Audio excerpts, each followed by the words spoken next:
मंगलाचरण। ओम नमः सिद्धेभ्य जय श्री ओम नमः सिद्धेभ्य जय श्री ओम नमः सिद्धेभ्य।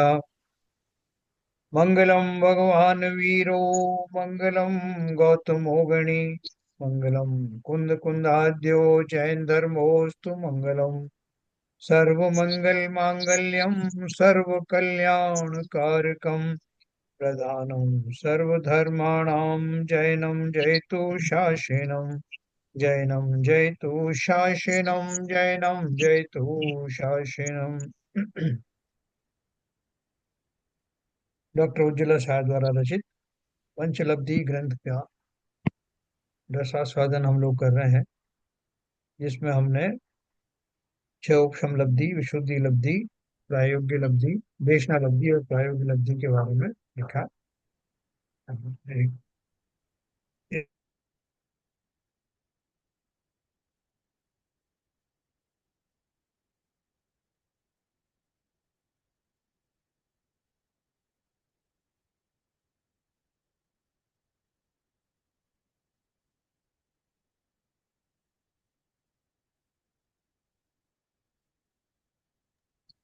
आपकी आवाज नहीं आ रही है सर।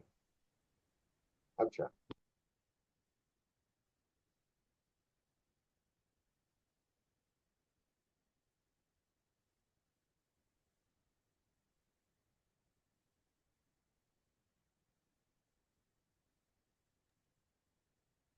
मंदिर में सिक्योरिटी रखने के लिए वो उसके फोन आया था एजेंसी का, तो उसमें मैं जरा बात कर रहा था नए मंदिर में। तो हमने जो चार लब्धियां पढ़ी थी, वे सबको नाम याद होंगे। छह उपशम लब्धि, विशुद्धि लब्धि, छह उपशम लब्धि आदि हमने जो सब पढ़ी थी। देशना लब्धि, प्रायोगिक लब्धि, उसके बाद में करण लब्धि के जो तीन चरण हैं, उसमें हमने अधः प्रवृत्तिकरण के बारे में थोड़ा जाना था। और वो वह अभी उसका लास्ट जो पोर्शन वो बाकी है, वो अपन पढ़ेंगे। उसके बाद अपूर्व करण के बारे में जानेंगे। तो सब लोगों को ये अधः प्रवृत्तिकरण के बारे में थोड़ा सा संक्षेप में मिला होगा।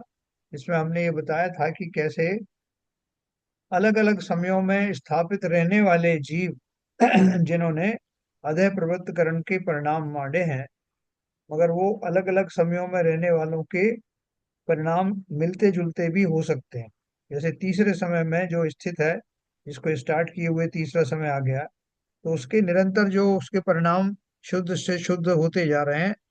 और वो परिणाम जो है वो तीसरे समय में जो भी चल रहे हैं, हो सकता है किसी जीव ने दूसरे ही समय में उनको प्राप्त कर लिया हो।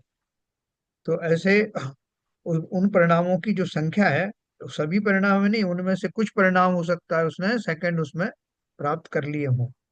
तो ऐसा अपन ने पढ़ा था, जिसका भी और अपन समरी पढ़ेंगे। और अधः प्रवृत्तकरण में और क्या क्या अचीवमेंट होते हैं, क्या क्या प्राप्तियां होती हैं, ये सब भी अपन देखेंगे। तो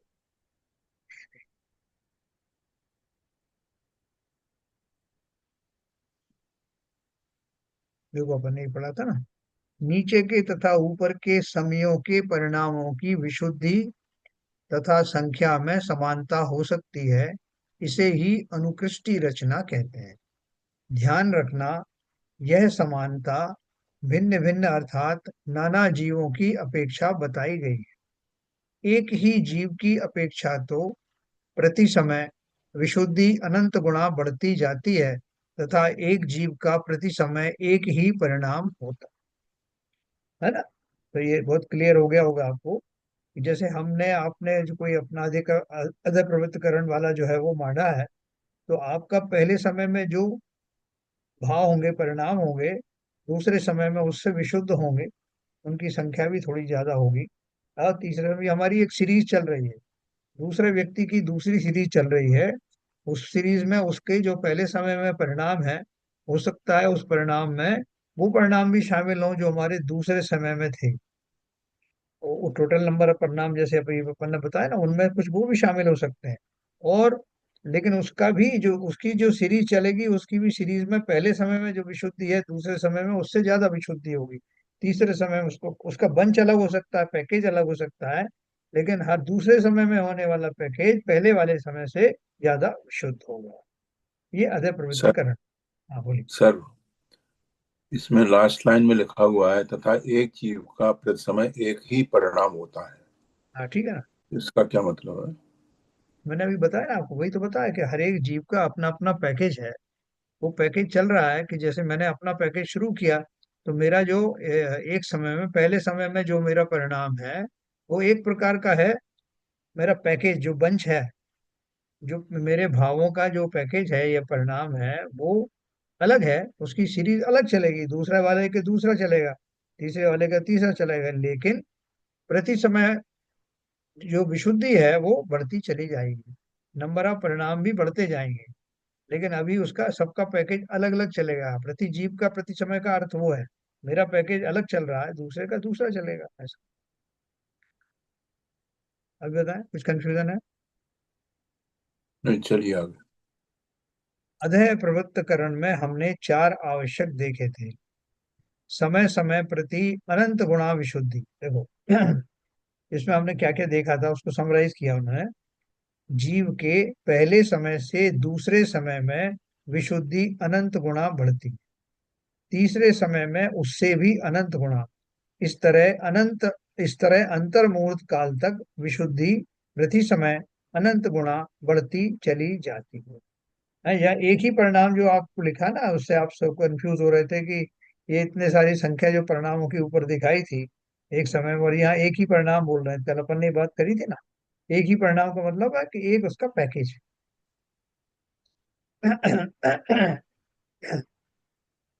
दूसरा हमने ये पढ़ा कि समय समय प्रति अनंत गुणा विशुद्धि बढ़ती जाती है।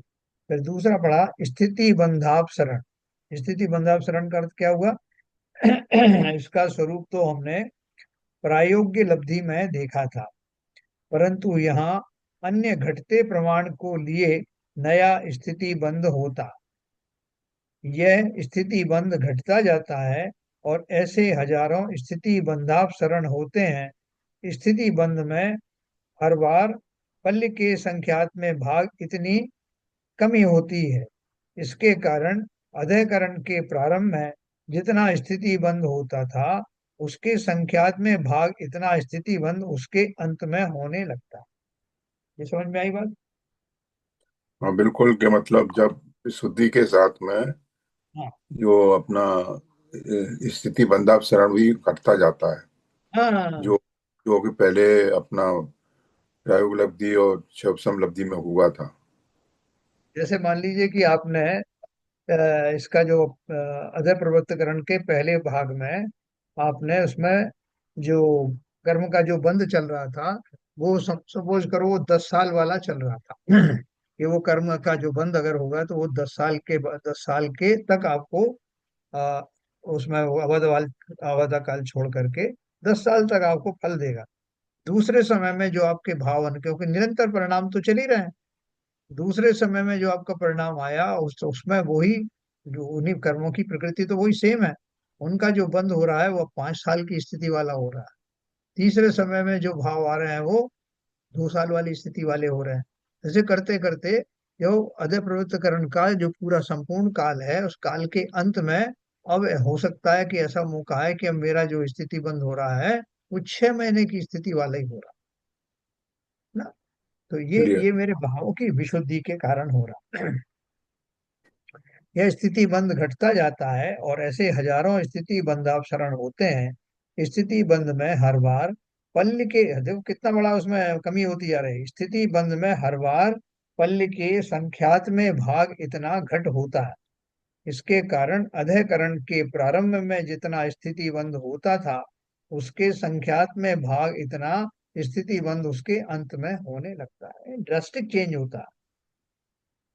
जो जीव, सर तो सर यहाँ पर हाँ, जो जीव क्या कहते हैं, इस कर्ण लब्धि के पहले चरण में आ गया है, हाँ, उस समय उसके भाव विशुद्धि की तरफ बढ़ रहे हैं, हाँ, और कसाय तो उस समय बहुत मंद है। तो इस समय जो बंद होगा वो शुभ प्रकृतियों की वजह से उसके भाव है, तो ये पुण्य बंध होगा इसमें?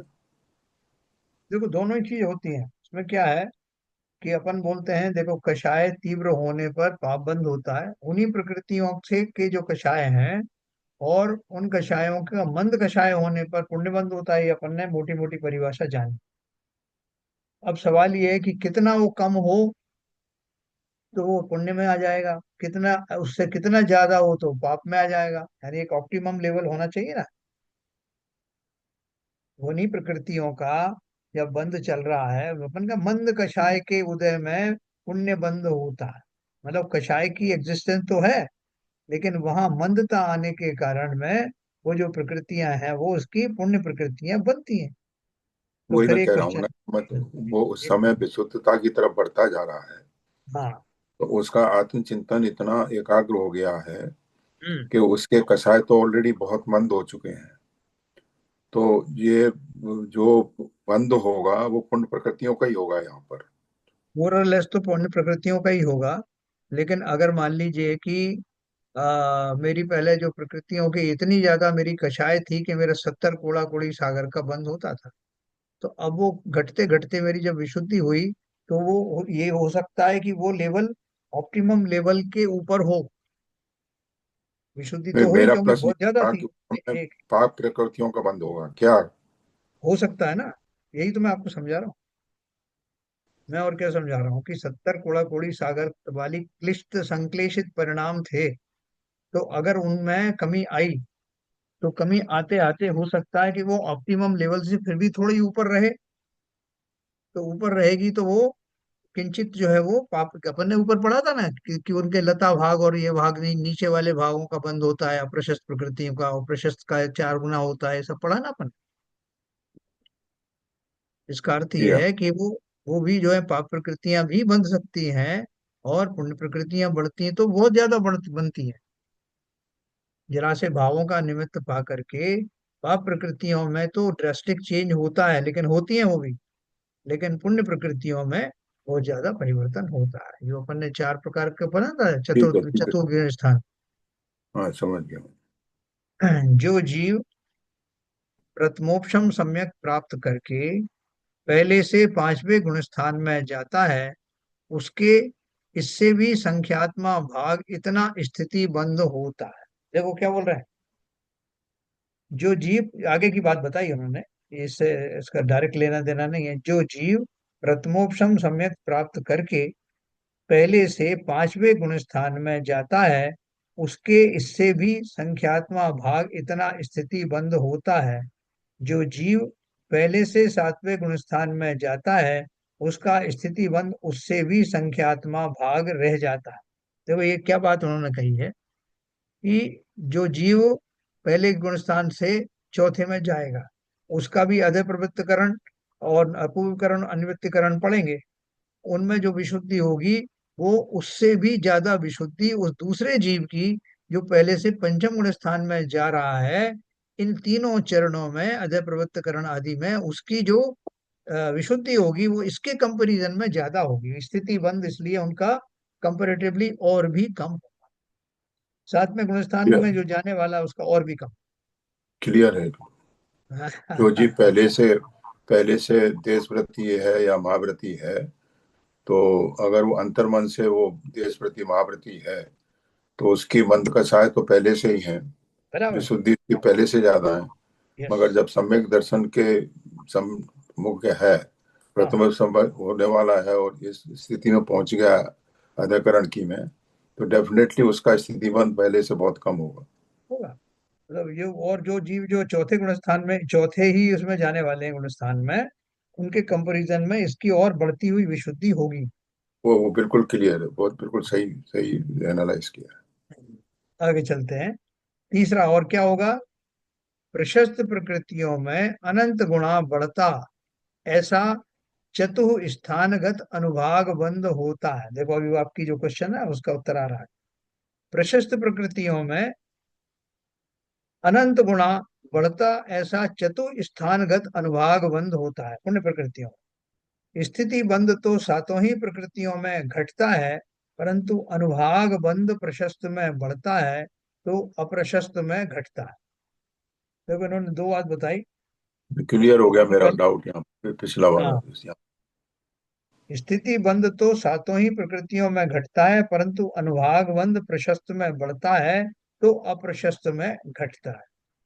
प्रशस्त प्रकृतियों के अनुभाग अपेक्षा चार प्रकार बताए थे।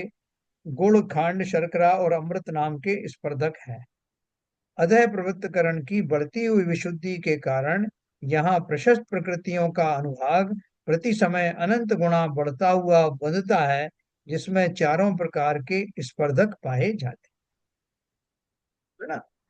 और चारों प्रकार के मतलब उसमें गुड़ वाला भी होगा, खांड वाली भी होगा, शर्करा वाला भी होगा और अमृत वाला भी होगा। इस तरह के कम वाले इंटेंसिटी, ज्यादा वाले इंटेंसिटी, ऐसा पूरा पैकेज उसका चलेगा। और अप्रशस्त प्रकृतियों में अनंत गुणा घटता हुआ अनुभाग बंद होता है। मतलब प्रकृतियां तो हैं अभी, लेकिन उनका बंद कैसे हो रहा है? कम कम फलदान देने की शक्ति वाला हो रहा है। लिखा है ना, वह भी द्विस्थानगत होता है, लता और दारू भाग रूप ही होता है। उधर चतुर्थ स्थानगत होता था ऊपर, यहाँ दो स्थान हाँ, ये दो स्थान। अधः प्रवृत्तकरण के पश्चात अपूर्व करण के परिणाम होते हैं, उसकी चर्चा हम करने वाले। ये सबको क्लियर हुआ जो अभी अपन ने पढ़ा? बहुत सिंपल था। ये चार चीजें होती हैं उसमें, ये अपन पहले भी उसके इंट्रोडक्शन में पढ़ा था, ये फिर से उन्होंने समराइज किया उसको। अब देखिए, ये दूसरा वाला अपूर्व करण, इसमें और अदर करण में क्या फर्क है, थोड़ा ध्यान से एनालाइज करना।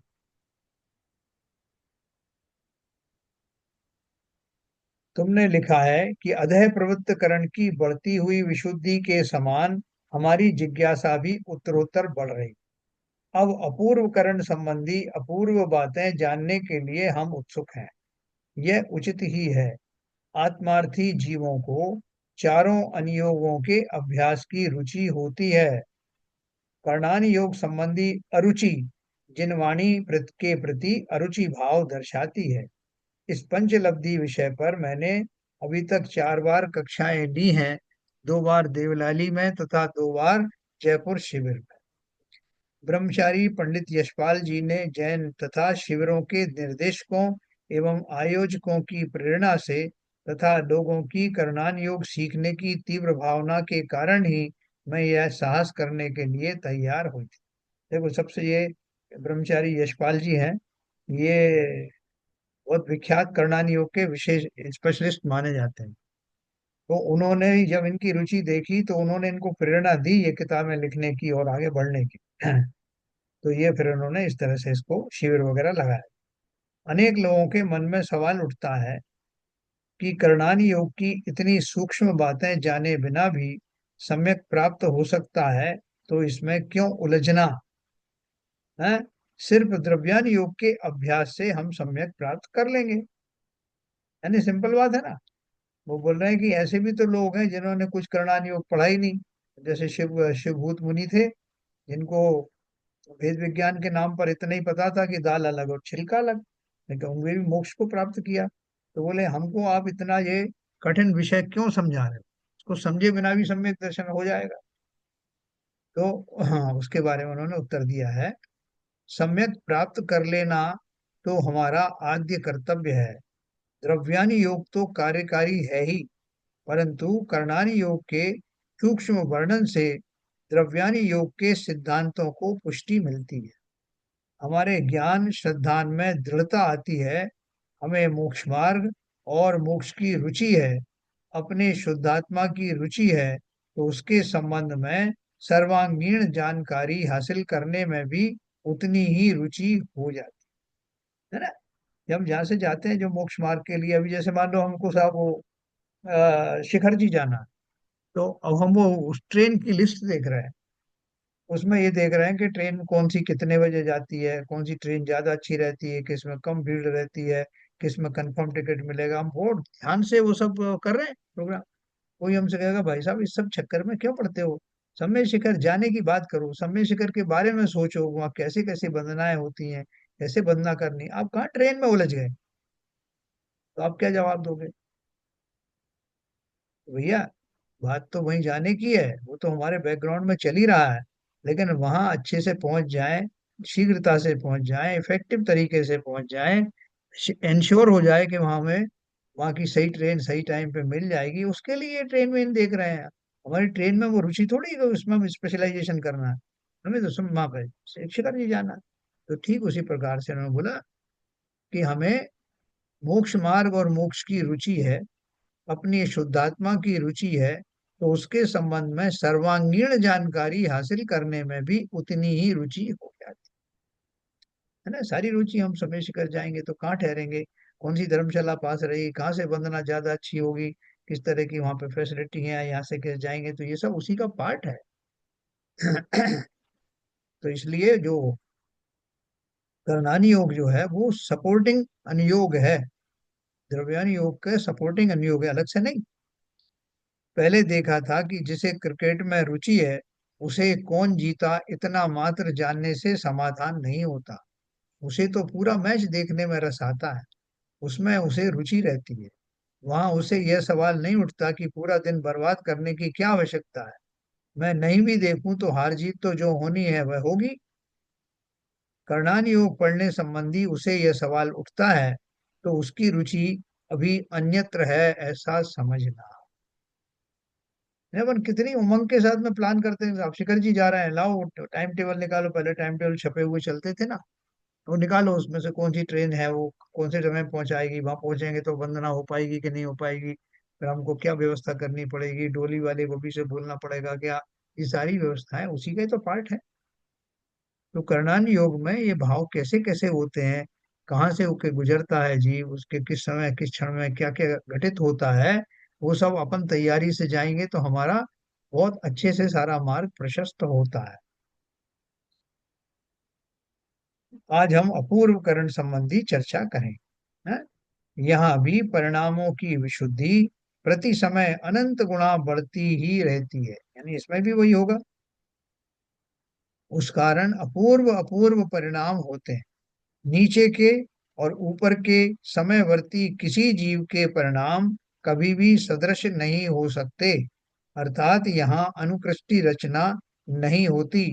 भिन्न समयवर्ती नाना जीवों के परिणाम भिन्न ही होते हैं, एक सदृश नहीं होते, परंतु एक ही समयवर्ती जीवों के परिणाम सदृश अर्थात समान हो सकते हैं, अथवा असदृश अथवा असमान भी हो सकते हैं। देखो यहाँ इन्होंने एक टेबल बनाई थी, मैं आपको दिखाता हूँ।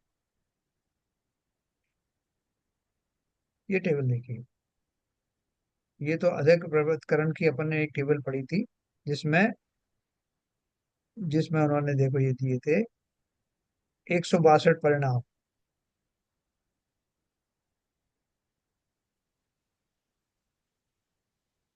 16 समयों की ये लिस्ट बनाई थी, देखो पहला समय से लेके 16 समय तक ये परिणाम दिए थे, 162, 166, 170, 174 ये हुए थे।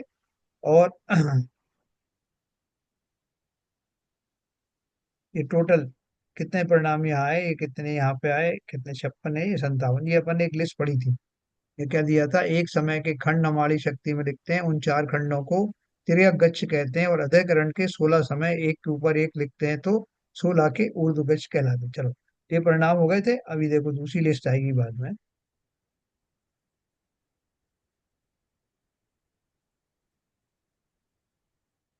अभी वो लिस्ट भी आपको दिखाएंगे। तो यहाँ उन्होंने क्या लिखा, भिन्न समयवर्ती नाना जीवों के परिणाम भिन्न ही होते हैं, एक सदृश नहीं होते, परंतु एक ही समयवर्ती जीवों के परिणाम सदृश अर्थात समान हो सकते हैं, अथवा असदृश अर्थात असमान भी हो सकते हैं। देखो इसका अर्थ क्या है कि जैसे एक जीव के एक समय में, जैसे हम हैं, हमारे कोई विशेष परिणाम आए, और उसमें जो एक उसका जो बंच है, जो परिणामों का जो मेरे भावों का बंच है, वो एक प्रकार का मेरा बना, और एक पर्टिकुलर उसकी विशुद्धि है। मेरा दूसरा समय अपूर्वकरण की बात कर रहा हूँ, दूसरा मेरा समय आएगा तो उस समय में मेरे परिणाम उससे भी भिन्न होंगे, ये तो खैर पहले उसमें भी था, भिन्न होंगे, तीसरे में उससे भिन्न होंगे, चौथे में उससे भिन्न होंगे। लेकिन अदय प्रवृत्तकरण के काल में क्या है कि मेरे जो दूसरे काल में जो दूसरे समय में होने वाले भाव हैं, परिणाम है, ऐसे किसी जीव के पहले समय ही हो सकते हैं, ठीक है ना। लेकिन यहाँ क्या हो रहा है कि मेरे जो परिणाम हैं वो तो अलग अलग जा ही रहे हैं, विचित्र हो रहे हैं, अपूर्व अपूर्व हो रहे हैं, उनमें कोई रिपीटिशन नहीं हो रहा है। उसके साथ में कोई दूसरे जीव ने जो अपना अपूर्वकरण शुरू किया, उसके साथ भी यही घटित होगा। उसकी जो सीरीज चलेगी, उस सीरीज में उसके मेरे सीरीज से वो कई कभी मैच भी हो सकता है, कि दूसरे समय में मेरे जो परिणाम हो रहे हैं, हो सकता है उस जीव के भी दूसरे समय में मेरे पर जैसे परिणाम हो सकते हैं, अलग भी हो सकते हैं, ये दोनों तरह की बातें हो सकती हैं। लेकिन वहां मैच होने के चांसेस होते हैं। जबकि पहले वाले में मैच कैसे हो रहा था, कि दूसरे समय वाले का पहले समय से मैच हो रहा। यहाँ तो दूसरे समय का दूसरे समय से मैच होगा। तीसरे समय, मेरा तीसरा समय चल रहा है तो उसका जब तीसरा समय आएगा, तो उनसे मैच हो भी सकता है और डिफरेंट भी हो सकता है। कुछ कंफ्यूजन तो नहीं हुआ इसमें? नहीं। जब यहाँ भी परिणामों की विशुद्धि प्रति समय अनंत गुणा बढ़ती ही रहती है, उस कारण अपूर्व अपूर्व परिणाम होते हैं। नीचे के और ऊपर के समयवर्ती किसी जीव के परिणाम कभी भी सदृश नहीं हो सकते। है ना, जो चौथे समय में जो परिणाम आएंगे, वो किसी मेरे चौथे समय में आए मान लो, वो कोई और जीव के दूसरे समय तीसरे समय में उससे मैच नहीं कर सकता। उसकी भले ही सीरीज अलग चलेगी, और कभी अगर वो मैच भी करेगा, तो मैच ऐसे ही होगा कि मेरे तीसरे समय के या चौथे समय के परिणाम उसके चौथे समय के परिणामों में से कुछ परिणाम उससे मैच कर सकते हैं। तो वो घटना हो सकती है। लेकिन अभी अधे प्रवृत्तकरण में हमने क्या पढ़ा था, कि मेरे किसी भी समय के परिणाम उस मेरे पीछे चलने वाले के परिणाम उस जैसे हो सकते हैं।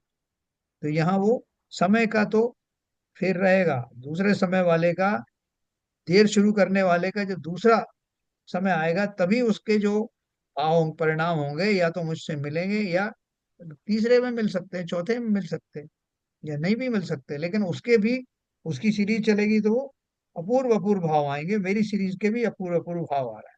जो दूसरे समय में मेरे भाव होंगे वो पहले समय से विलक्षण होंगे, ये सब चलेगा। एक सदृश भिन्न समयवर्ती नाना जीवों के परिणाम भिन्न ही होते हैं, एक सदृश नहीं होते। परंतु एक ही समयवर्ती जीवों के परिणाम सदृश अर्थात समान हो सकते हैं, अर्थात अथवा असदृश अर्थात असमान भी हो सकते हैं। एक ही समय में त्रिकालवर्ती अनंत जीवों की अपेक्षा जघन्य से उत्कृष्ट तथा अनेक प्रकार की विशुद्धि संभवती है। अधः प्रवृत्तकरण के अंत समय में जितने भिन्न भिन्न प्रकार के परिणाम थे, उनमें से एक एक परिणाम से असंख्यात लोक प्रमाण भेदों की उत्पत्ति होती है। क्या बताया? अधः प्रवृत्तकरण के अंत समय में, 16 समय माने अपन ने एज्यूम किए थे, उसमें जितने भिन्न भिन्न प्रकार के परिणाम थे, तो वो 16 समयों में जितने आए थे, जो अपन ने टेबल में देखे, और वो आ गए, तो उतने जो है, उनमें से एक एक परिणाम से असंख्यात लोक प्रमाण भेदों की उत्पत्ति होती है। मान लो कि अधः प्रवृत्तकरण के काल के अंत में वो कितने कुछ हो रहे थे, 3072 कुछ हो रहे थे ना? हाँ, 372 में जो हाँ, किए थे। अजूम किए थे। तो वो 3072 जो है परिणाम हो गए, अधः प्रवृत्तकरण समाप्त हो गया। और वो 3072 में से हर एक के अनंत अनंत भेद हो सकते हैं।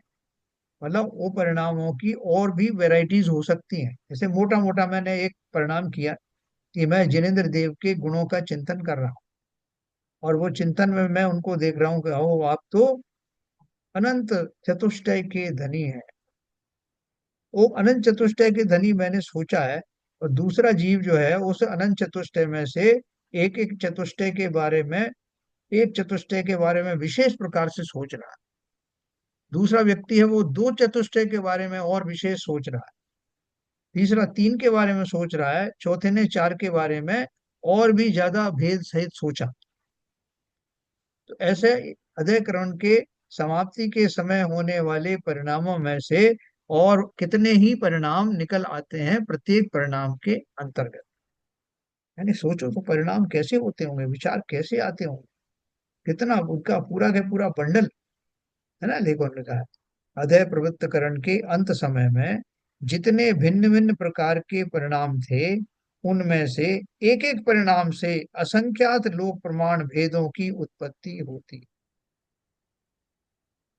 आप खड़े हो बगल में, मैं खड़ा हुआ हूँ, मैंने चंदा प्रभु भगवान के सामने उनके गुणों के बारे में सोचना शुरू किया कि प्रभु आप विलक्षण हैं, आपने इस संसार को कितनी आसानी से छोड़ दिया। तो दूसरा बगल वाला सोच रहा है, हमारी आपस में बात नहीं हो रही, वो इसी तरह के भावों को सोच रहा है, लेकिन वो दूसरी तरह से सोच रहा है। वो सोच रहा है कि देखो, आपने जो है, आपको तपस्चरण काल में कितना समय लगा, लेकिन प्रत्येक तपस्या के काल में भी आपने कैसी स्थिरता बनाई रखी। वो भाव तो उससे मिलता जुलता है, लेकिन उसमें बहुत सी वैरायटी हो गई। तो ऐसे ही वो बोल रहे हैं कि वो जो हमने 372 जो पढ़े थे, उन सब में के एक एक के अनंत अनंत प्रकार के भेद हो सकते हैं, असंख्यात प्रकार के भेद हो सकते हैं, असंख्यात लोक प्रमाण।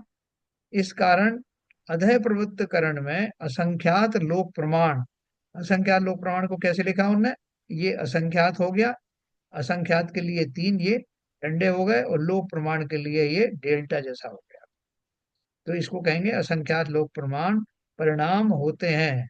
तो अपूर्व करण में सर्व परिणाम असंख्यात लोक इंटू असंख्यात लोक, अर्थात ये तीन लोकल। डैश इन डेल्टा, फिर उसमें तीन डैश और डेल्टा, इसका मल्टीप्लिकेशन हो गया, तो ये हो गया असंख्यात इंटू असंख्यात लोक। ठीक है सर, ये इन्होंने यहाँ इंट्रोडक्शन दिया है, जो आप उसकी अर्थ संदृष्टि पढ़ेंगे ना, जो उसमें छपना सार वगैरह लफ्जी सार में, तो आपको वहाँ ये सिंबल मिलेंगे। प्रथम समय में परिणामों के जघन्य से उत्कृष्ट तक अनेक भेद पाए जाते हैं। प्रथम समय में परिणामों के जघन्य से उत्कृष्ट तक अनेक भेद पाए जाते हैं। उसमें जघन्य विशुद्धि से उत्कृष्ट विशुद्धि अनंत गुणा होती है। प्रथम समय के परिणामों की यह विवक्षित रेंज होगी, मर्यादा होगी, परंतु दूसरे समय के परिणामों की जघन्य विशुद्धि भी प्रथम समय के उत्कृष्ट विशुद्धि से अनंत गुणा होती है। ये तो अपन ने पढ़ा है।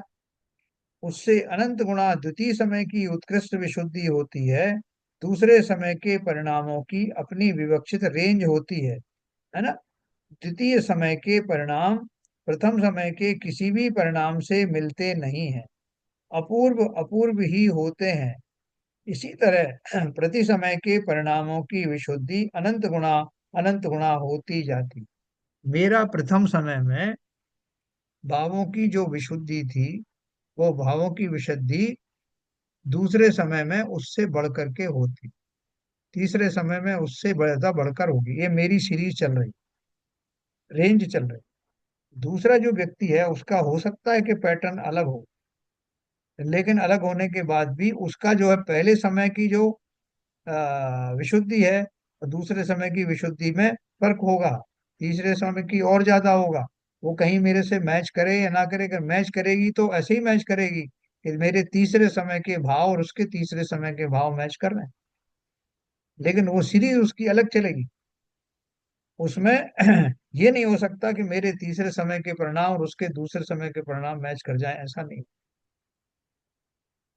ठीक है सर। तो यहाँ क्या बोला है, द्वितीय समय के परिणाम प्रथम समय के किसी भी परिणाम से मिलते नहीं है, अपूर्व अपूर्व ही होते हैं।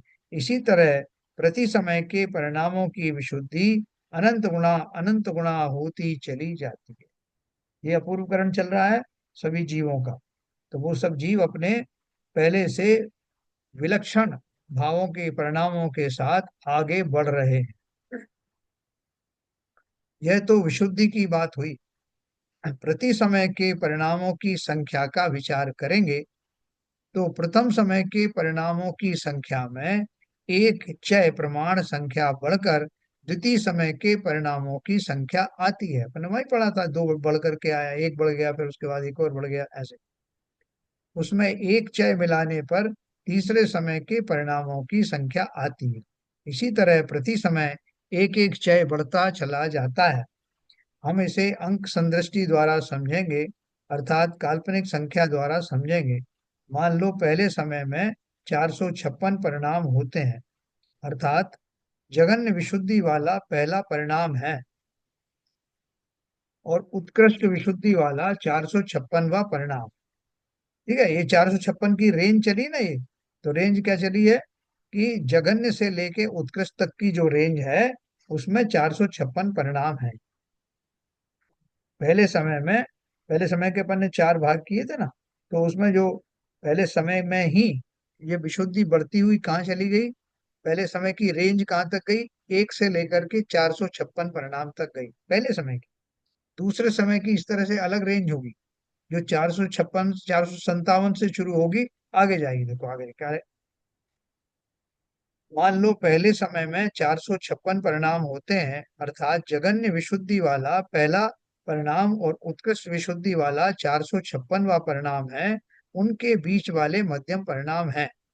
दूसरे समय में विशुद्धि तो पूर्व परिणाम से अनंत गुणा होती है, परंतु परिणामों की संख्या 16 से बढ़कर 472 परिणाम होते हैं।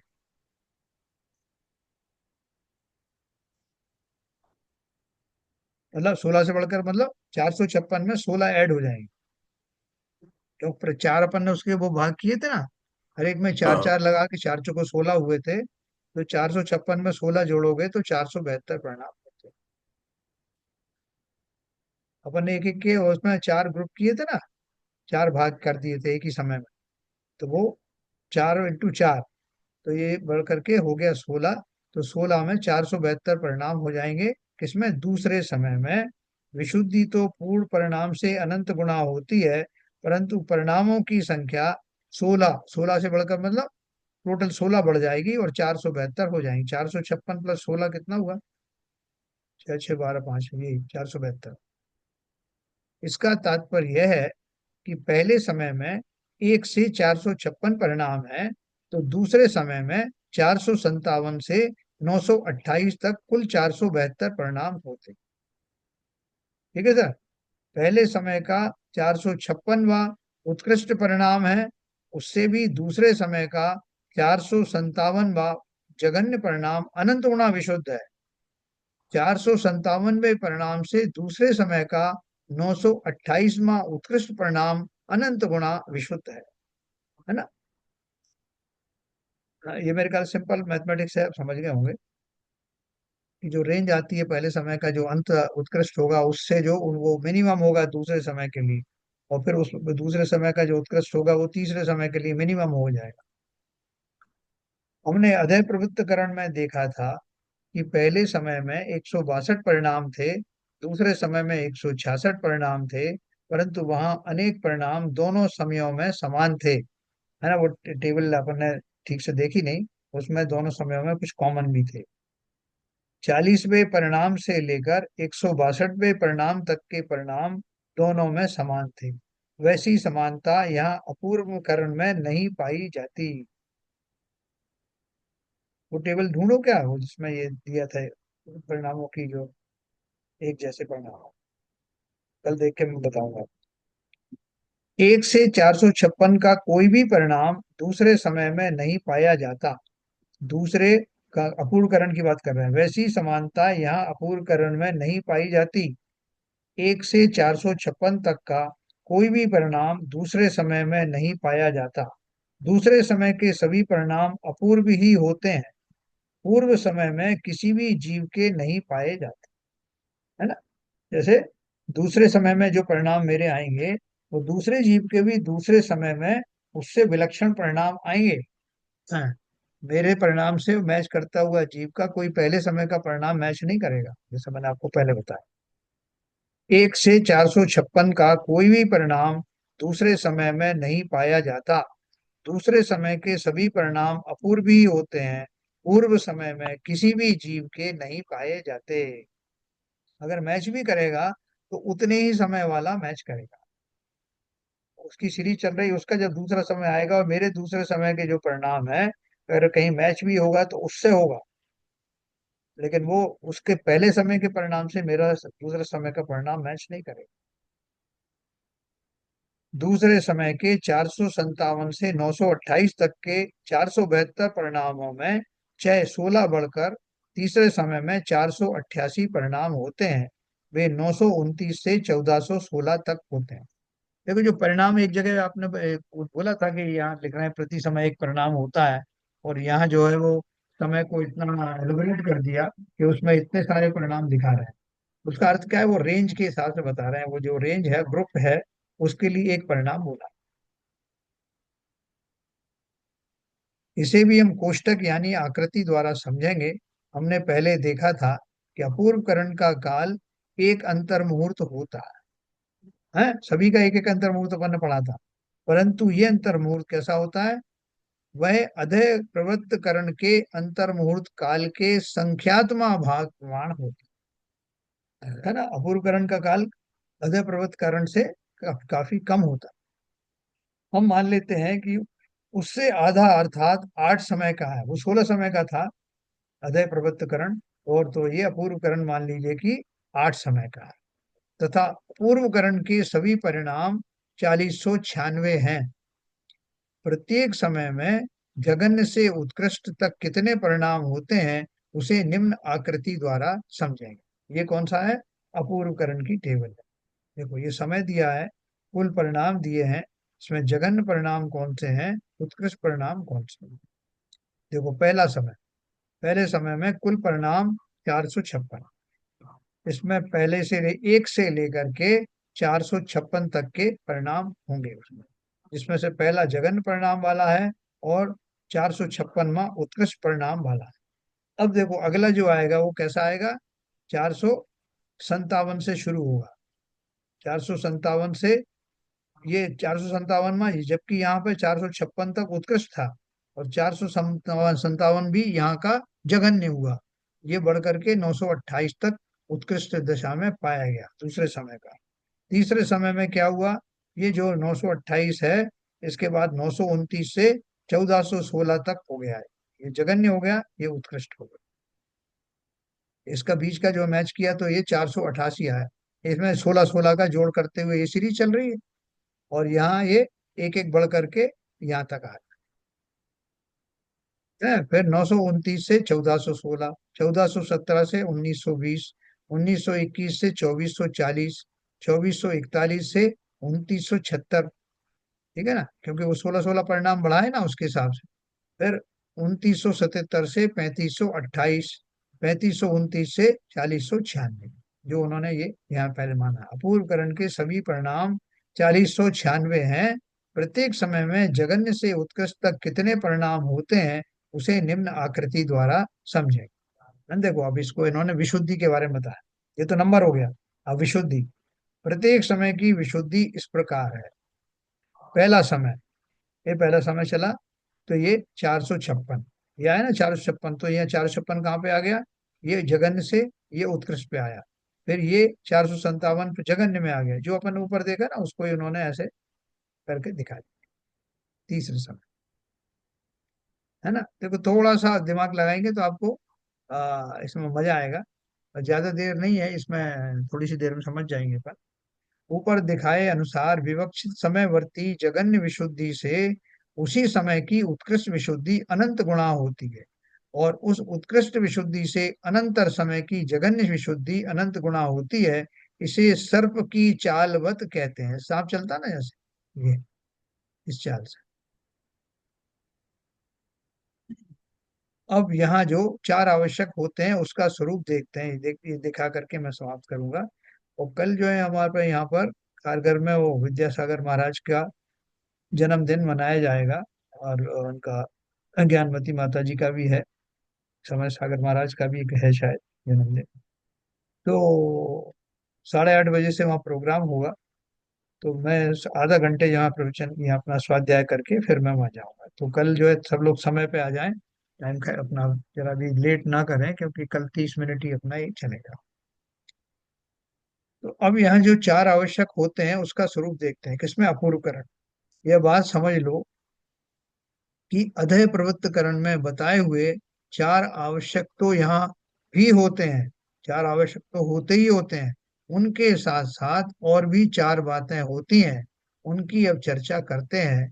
उनके नाम तो हमने पहले ही देखे थे। क्या क्या नाम देखे थे, गुण श्रेणी, गुण संक्रमण, स्थिति कांडक घात, और अनुभाग कांडक घात। अधय प्रवृत्तकरण के समान स्थिति बंधापसरण तो होता ही रहता है ना। तो नवीन बंध जो होता है वो इसके घटता हुआ होता है, उसके अलावा और क्या क्या होता है देखो। गुण श्रेणी, गुण श्रेणी किसे बोला? श्रेणी अर्थात पंक्ति, निषेकों की पंक्तियां, वो जो कर्मों का जो समूह है, वो समूह कौन सा? जो एक ही अनुभाग वाला होता है, एक जैसे अनुभाग वाला, वो सबके समूह को निषेक कहते हैं। तो श्रेणी अर्थात पंक्ति, निषेकों की पंक्तियां, कर्मों की निषेक रचना में हमने आकृति द्वारा एक एक समय के एक एक निषेक को बताया था। वर्तमान समय का निषेक सबसे नीचे आड़ी रेखा द्वारा बताया जाता है, उसके ऊपर द्वितीयादि एक एक समय का निषेक एक एक आड़ी रेखा द्वारा बताया जाता है। अभी नीचे चार्ट आएगा, उसमें वर्तमान समय से लेकर एक अवधि काल तक के निषेकों को उदयावली कहते हैं। जैसे मान लो ये हॉरिजॉन्टल लाइन में आपको बता दिया कि ये कर्मों के निषेक ये बिछे हुए हैं। अब उसमें कितनी ऊंचाई तक जो है वो, उसको उदयावली कहते हैं। कि मान लो पहले की 3 लेयर जो है वो ऐसी हैं कि वो तुरंत बरस रही हैं, है ना, बादलों में जैसे 3 जो लेयर हैं वो बरस रही हैं एक के बाद एक, तो वो उसको उदयावली कहेंगे। और जो अभी उदय में तत्काल आने वाली नहीं है, उसको क्या बोलते हैं? उपरीतन स्थिति। तो उदय में नहीं आ रही है लेकिन वो आएगी उदय में बाद। परिणामों की विशुद्धि के निमित्त से सत्ता में पड़े हुए कर्मों का उपकर्षण होता है, अर्थात उनकी स्थिति कम होती है। ऊपर के निषेकों के परमाणुओं की स्थिति घटने के कारण वे नीचे के निषेकों में आ मिलते हैं। अभी जैसे अपन जो है एक टिकट विंडो के ऊपर में लाइन लगा के खड़े हुए हैं, तो लाइन लगा के खड़े हुए हैं और अपन आराम से देख रहे हैं कि भैया एक आदमी को टिकट मिलने में 5 मिनट लगते हैं। तो अपन आराम से खड़े हुए थे, 5 5 मिनट का इंतजार कर रहे हैं कि भाई इसके 5 मिनट बाद मेरा नंबर आएगा और दूसरा उसके 5 मिनट बाद आएगा। लेकिन अचानक से क्या हुआ कि वहां पर वो टिकट देने वाले 3 4 लोग वहां खड़े हो गए। तो जो नंबर है वो फटाफट आने लगा, आगे वाला गया, फिर दूसरा वाला आया, तीसरा आया आया और इस तरह से करते करते या दूसरी विंडो खुल गई, तो वो अ, ये जो भीड़ है वो फटाफट छटने लग गई। तो यहाँ क्या बोल रहे हैं? परिणामों की विशुद्धि के निमित्त से सत्ता में पड़े हुए कर्मों का अपकर्षण होता है, अर्थात उनकी स्थिति कम हो जाती है।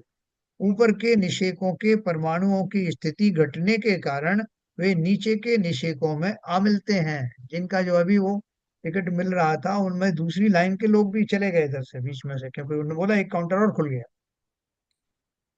तो यहाँ ऊपर नीचे जो बताया जाता है वो समझने के लिए बताया जाता है। कर्म कहीं कतार से खड़े नहीं है। तो क्या हुआ? अपकर्षण होने से वो ऊपर के जो स्थिति वाले थे वो कर्म, वो भी उदयावली में आने लगते हैं। तो उसका मैकेनिज्म बता रहे हैं। अपकर्षित हुए परमाणु जिन विवक्षित पंक्तिबद्ध निषेकों में गुणित प्रमाण में दिए जाते हैं, उतने निषेकों की गुण श्रेणी रचना होती है। ये क्या बोल रहे हैं?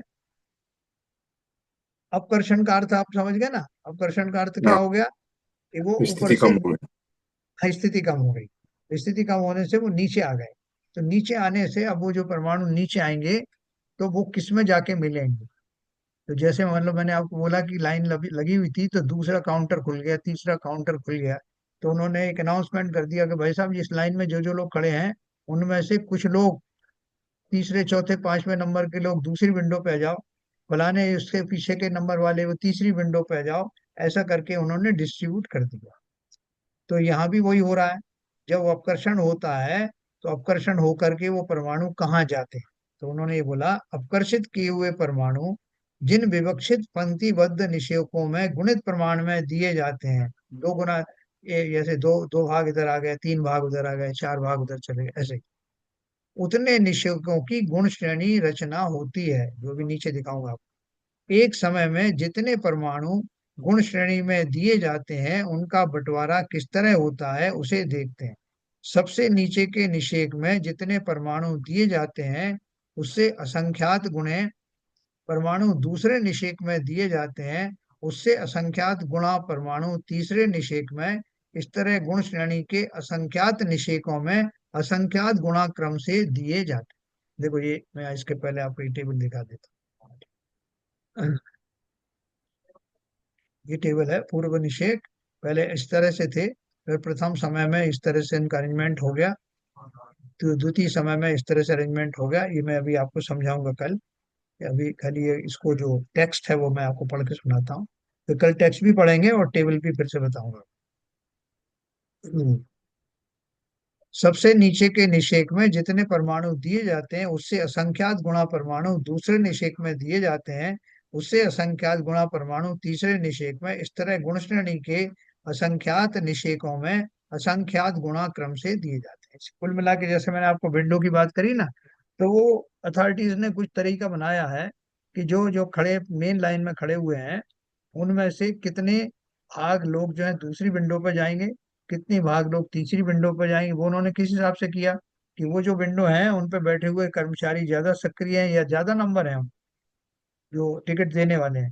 तो इसके हिसाब से उन्होंने कह दिया कि भाई साहब इस लाइन में जितने लोग हैं उसमें से इतने लोग वहां चले जाओ, और उससे ज्यादा लोग हैं वो तीसरी विंडो पर चले जाओ, उसका ज्यादा भाग बताया वहां चले जाओ, क्योंकि वहां अरेंजमेंट किया हुआ है। तो यहाँ उसी की बात कर रहा है। उससे असंख्यात गुणा परमाणु तीसरे निषेक में। इस तरह गुण श्रेणी के, गुण श्रेणी किसमें बताया, गुण श्रेणी के अपन ने परिभाषा क्या पढ़ी थी, आकर्षित किए हुए परमाणु अपकर्षित किए हुए परमाणु जिन विवक्षित पंक्तिबद्ध निषेकों में गुणित प्रमाण में दिए जाते हैं उतने निषेकों की गुण श्रेणी रचना होती है।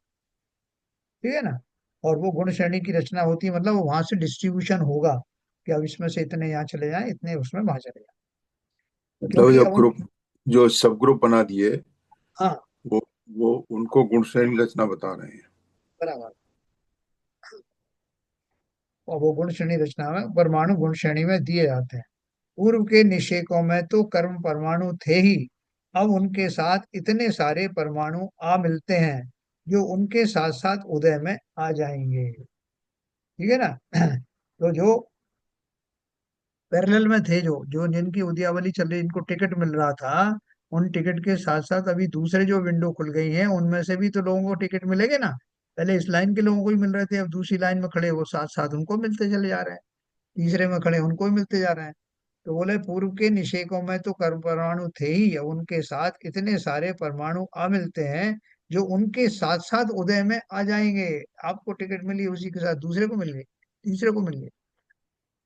मान लो एक समय में 85 परमाणु का अपकर्षण होकर गुण श्रेणी में दिए गए, तो प्रथम निषेक में एक, द्वितीय में चार, यानी विंडो समझ लो, तीसरे में 16 और चौथे में 64 परमाणु दिए गए। यहाँ हमने गुण श्रेणी चार समयों की मान ली है। चार समय के बराबर वो गुण श्रेणी में जो माल पड़ा है वो इतना है कि जो चार समय में खत्म हो जाएगा। चार समयों की मान ली है तथा असंख्यात का प्रमाण भी चार माना है। यह बात एक समय की है। दूसरे समय में उससे भी असंख्यात गुणा परमाणु अपकर्षित होते हैं। मान लेते हैं 85 × 4 340 परमाणु गुण श्रेणी में दिए जाएंगे। 85 कहाँ से आया है, वो माना था ना ऊपर। ऊपर माना था। मान लो एक समय में 85 परमाणु का अपकर्षण होकर गुण श्रेणी में दिए गए। यहाँ बोल रहे हैं कि दूसरे समय में उससे भी असंख्यात गुणा परमाणु अपकर्षित होंगे। मान लेते हैं कि 85 × 4 यानी 340 परमाणु गुण श्रेणी में दिए जाएंगे। वे भी उसी पद्धति से असंख्यात गुणा क्रम से दिए जाएंगे। प्रथम निषेक में चार, द्वितीय में 16, तीसरे में 64 और चौथे में 256। ये इसका उन्होंने टेबल बनाई। वो हालांकि निषेक तो बिल्कुल सिंपल चल रहे थे ये ऐसे, इसमें ऐड कर दिया। इसमें ऐड कहाँ से हो गए, वो गुण श्रेणी में जो आए थे ना, अपकर्षण के अपकर्षण, कारण जो आए थे, अपकर्षण होने की वजह से। तो वो इतने उसमें ऐड हो गए। उसमें इतने में क्या ऐड हो गए, पहले समय में ये 9 आए, ये क्या लिखा, एक आया। दूसरे प्रथम समय के पहले भाग में एक आया, फिर चार आए, 16 आए, 64 आए, ये ऐड हो गया। द्वितीय समय में और एडिशन हो गया, चार, 16, 64 और 256, है ना। इसी प्रकार प्रति समय असंख्यात गुणाक्रम से परमाणु अपकर्षित होते हैं और गुण श्रेणी में दिए जाते हैं। जब वे निषेक उदय में आएंगे तब असंख्यात गुणा समय प्रबद्ध की निर्जरा होती है। इसे गुण श्रेणी निर्जरा कहते तो ये मतलब आप एक समय में बोल रहे हो ना, एक समय में? हाँ, हर समय में एक समय, हाँ, तो मतलब यदि किसी का मतलब आप एक समय बोले, जिस एक समय तो बोले फ्रैक्शन होता है, सेकंड का भी फ्रैक्शन होता है, करेक्ट। हाँ हाँ तो यदि किसी के 10-5 मिनट ही किसी के ये गुण मतलब समय लग गया, तो असंख्यात, मतलब बहुत बहुत बड़ी संख्या है ये, तो मतलब ये हाँ निर्जला हो हाँ, जाएगी। बहुत बड़ी है। अभी तो देखो आपके 70 कोड़ा कोड़ी सागर का आकर्षण कैसे होगा? 70 कोड़ा कोड़ी मतलब सागर की। ये तो मतलब अब जैसे अपन कहते हैं ना कि एक दाने को एक 64 के घर का उसमें रखो, शतरंज के हाँ उसमें, और हाँ, 64 के तक में डबल उसको हो डबल जाए। करते जाओ, हाँ, तो आपके अन्न जो इतना अन्न हो जाता है कि आप भर नहीं सकते उसको, करेक्ट करेक्ट। घोड़ाओं में नहीं भर सकते, इतना अन्न हो जाता है। तो उस हिसाब से ये जो बता रहे हैं, तो इस हिसाब से तो मतलब असंख्यात बोले तो बहुत असंख्यात, मतलब जिसका उतना निर्जरा होगा। हाँ, नहीं देखो मैंने आपको एक एक एक्चुअली दो। हाँ, जो जो जो अंतर मुहूर्त है वो 10-5 मिनट का नहीं, बहुत कम समय का होता है, क्योंकि बहुत कम। हर हर कारण अलग अलग अंतर मुहूर्त में हो रहा है। नहीं, बिल्कुल 10-5 मिनट की मेहनत, मतलब किसी के दो 1 मिनट भी लग गई तो 1 मिनट में 60 सेकंड होते हैं, और नहीं, 60 सेकंड 1 मिनट के तो अंदर बहुत, 1 सेकंड में भी कितने। हाँ। अंतर मुहूर्त तो 1 मिनट का बहुत हो गया। हम्म। हाँ टोटल अंतर मुहूर्त का टाइम तो 48 मिनट होता है, हम्म। और उसमें भी कई अंतर मुहूर्त छोटे छोटे होते हैं, और उसके छोटे छोटे में भी ये जो तीन करण की स्थिति होती है, ये और भी सूक्ष्म अंतर करण की, मतलब अंतर मुहूर्त की होती है। हाँ, मगर सबसे बड़ा समय अधे कर्मों का प्रबद्धकरण। निर्जला के लिए कोण श्रेणी बन रही है, उसका मल्टीप्लिकेशन अपकर्षण से इतना हाई हो रहा है कि संख्यात गुणा बढ़ते चले जा रहे हैं। तो आपने सही कहा कि भाई पहाड़ का पहाड़ कर्मों का जाके निर्जलित हो जाता है यस इस यस, गुण श्रेणी की घटना से। उस हम्म। प्रोसेस में। क्योंकि अब जो कह ये, रहा हूं, मतलब वैसे हाँ समझ में नहीं आ गई, जो इस टेबल से समझाया है तो वो समझ में एकदम फटक से आ गया। ठीक है ना। तो देखो मैं अब इसको कंक्लूड कर देता हूँ। इसी प्रकार प्रति समय असंख्यात गुणा क्रम से परमाणु अपकर्षित होते हैं और गुण श्रेणी में दिए जाते हैं।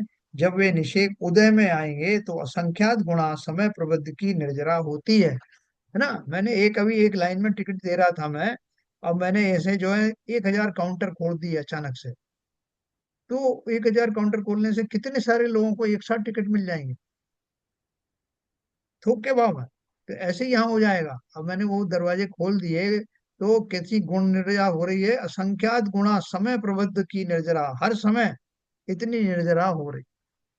क्योंकि मुझे करना ही जरूरी है, मुझे अभी टाइम नहीं है। मुझे जल्दी से अपूर्वकरण भी समाप्त करके और अनिवृत्तिकरण में आना है, उसका समय और भी कम है। ये करते करते जब तीनों खत्म हो जाएंगे तब मैं इतना विशुद्ध हो परिणाम का धारी हो जाऊंगा, ये सम्यक दर्शन हुए बिना नहीं रहेगा। तो चलिए समय हो गया आपका।